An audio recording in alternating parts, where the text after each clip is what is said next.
Hello students, this video is for standard 9 mathematics 1 that is algebra lesson number 2 real numbers यानी वास्तविक संख्याएं।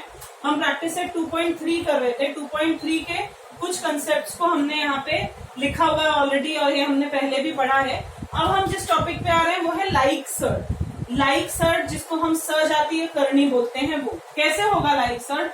अगर मैंने लिखा √3 और यहाँ लिखा 5√3, या आप ध्यान इस चीज में देना है कि यहाँ का नंबर सेम होना चाहिए। हाँ, यहाँ का नंबर सेम नहीं है तो वो लाइक सर्ट नहीं होगा कभी भी, और अंदर का नंबर तो पक्का सेम होना चाहिए। यानी अगर मैं लिखूं √5 और 7√5 ये सेम है, लेकिन अगर मैं लिखूं √5 और 7th√5 तो ये सेम नहीं है।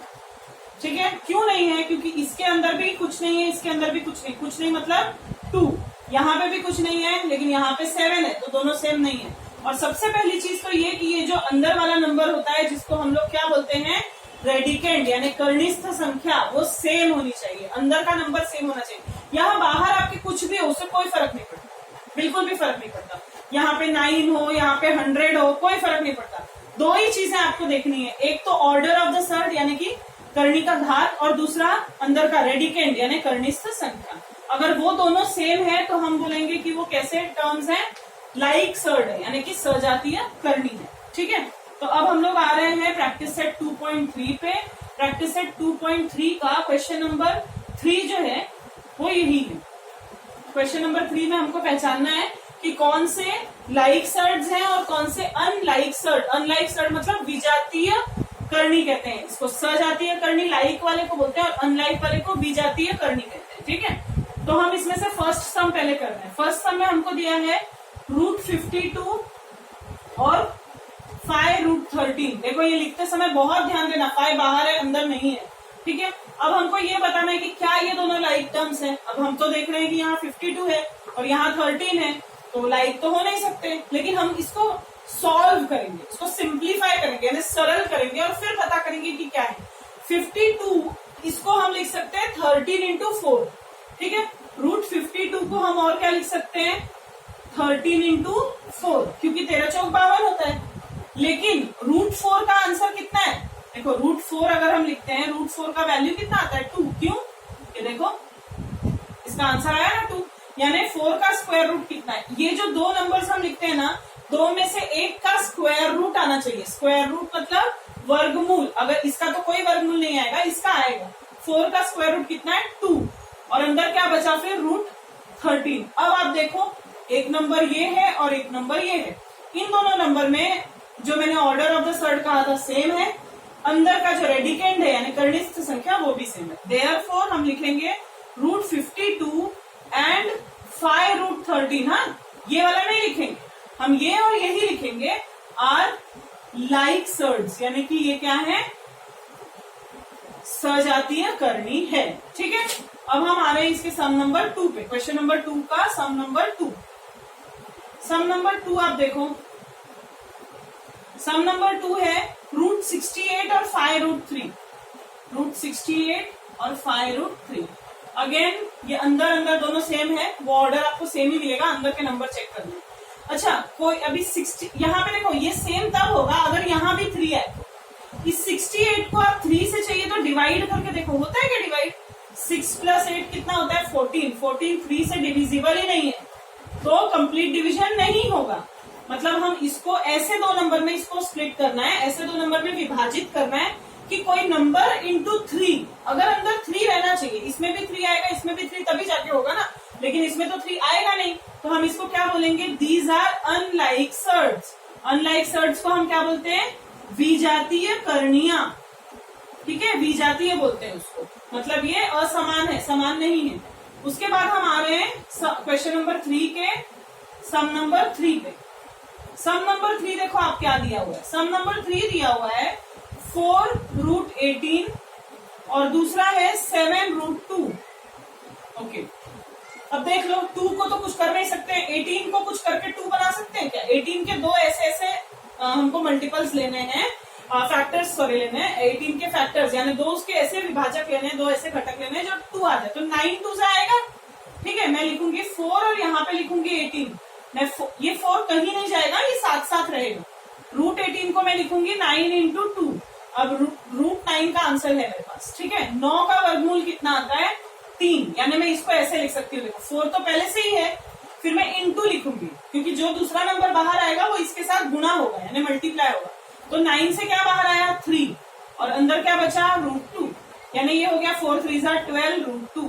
अब आप ये दोनों नंबर देखो, इन दोनों में आया ना, यहाँ पे आपको ऑर्डर भी सेम है और रेडिकेंड भी सेम है, यानी आपका घात भी सही है, सेम है दोनों भी, अंदर कुछ नहीं है मतलब 2 है, और ये जो रेडिकेंड है यानी कर्निष्ठ संख्या वो भी समान है। तो इसका मतलब मैं क्या लिखूंगी?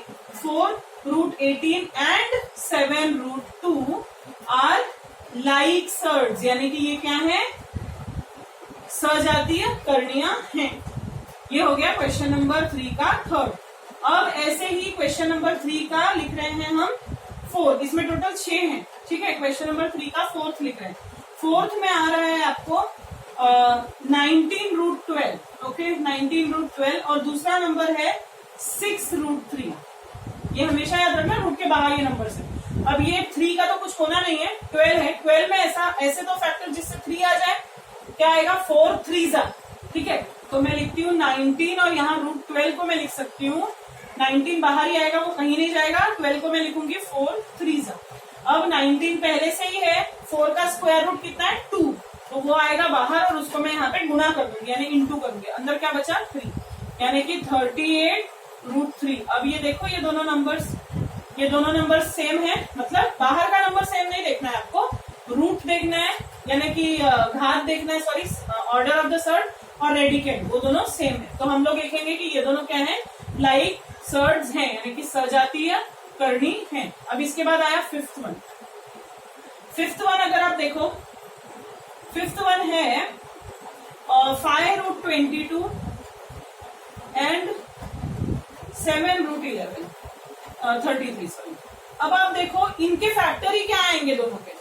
इसका आएगा 11 2 ना, तो हम 11 का रूट देखो, रूट 22 अगर मैं लिखती हूँ तो अंदर आएगा 11 इंटू 2, तो ना तो मैं 11 का स्क्वायर रूट निकाल सकती हूँ ना तो 2 का, ठीक है। और वैसे ही रूट 33 के लिए भी है, ना तो मैं 11 का ना 3 का, दोनों में से किसी का भी स्क्वायर रूट नहीं निकलेगा, मतलब बाहर कुछ नहीं आएगा, दोनों के अंदर सेम ही नंबर रहेगा। तो जब अलग अलग है, यहाँ 22 है यहाँ 33 है, तो ये ऑब्वियसली क्या होगा? ये लाइक टर्म्स, लाइक सर्ड्स नहीं होंगे, ये विजातीय करणियां हैं, ठीक है। और इसका जो लास्ट वन था 6th वन, वो अभी मैं बता रही हूँ, ये है 5 रूट 5 और दूसरा है रूट 75। अब आप ध्यान दे दो जरा, वापस से मैं 5 के तो कुछ कर नहीं सकती हूँ, 75 है, 75 का मैं क्या कर सकती हूँ आप बताइए?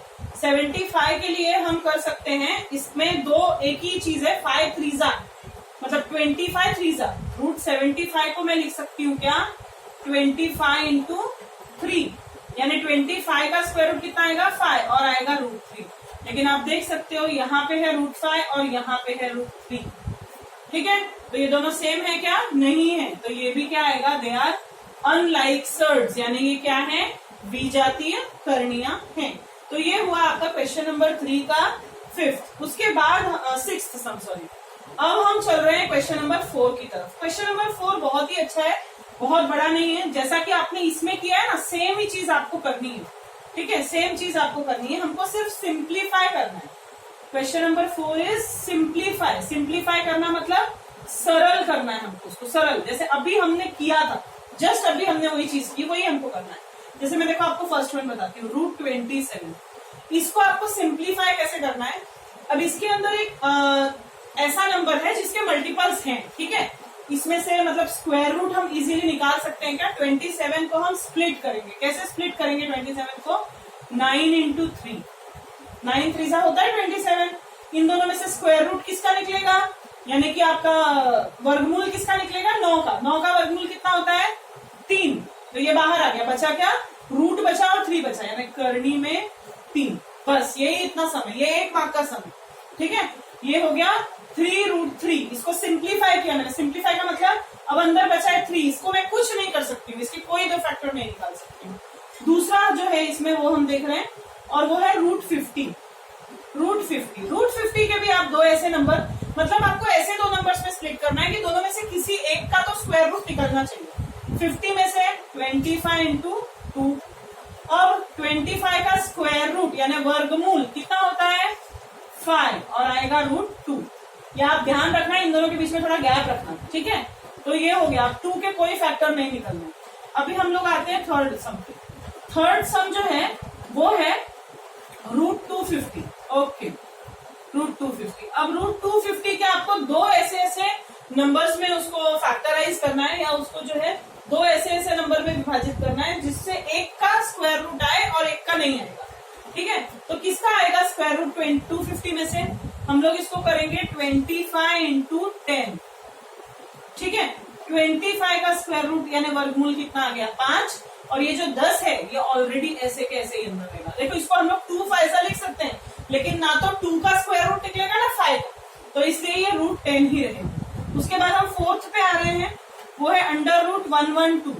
112 जो है ये आपको अगर टेबल याद होगा तो 112 के फैक्टर से 16 इंटू 7, 16 इंटू 7, तो 16 का स्क्वायर रूट कितना होता है 4, यानी 4 जो है वो 16 का वर्गमूल है, और अंदर करनी में क्या बचा, करनी में 7, यानी 7 आया रूट के अंदर।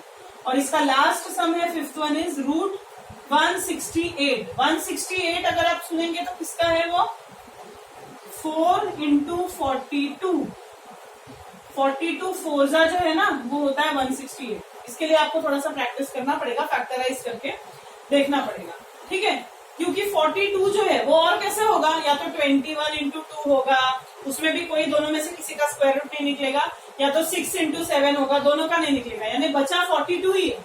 तो हमारे लिए सिर्फ 4 का स्क्वायर रूट यानी 2 बाहर आएगा, 4 का वर्गमूल 2 आ गया बाहर, और करनी में क्या बचा 42, यानी 2 करनी में 42, ऐसे इसको पढ़ते हैं 2√42। तो ये हो गया आपका क्वेश्चन नंबर 4, जिसको हमको क्या करना था, सिंप्लीफाई करना था, यानी सरल करना था। अब हमने इसके अंदर ऐसे नंबर लिखे हैं जिसको हम और ज्यादा स्क्वायर वाले फॉर्म में या स्क्वायर रूट के फॉर्म में फैक्टराइज नहीं कर सकते। ना तो इसको मल्टीप्लाई करके आएगा 2 और 5, उन दोनों में से भी किसी का स्क्वायर रूट नहीं निकलेगा। 7 तो है ही नहीं, 42 में से भी हमने पढ़ लिया, 2 और 21 आएगा पहला, दूसरा आएगा 6 और 7, तो दोनों में से किसी का भी स्क्वायर रूट यानी कि करनी वर्गमूल जो है वो बाहर नहीं आएगा। तो इस तरह से हमने क्वेश्चन नंबर 4 तक कंप्लीट किया, कौन सा, प्रैक्टिस सेट 2.3। Thank you.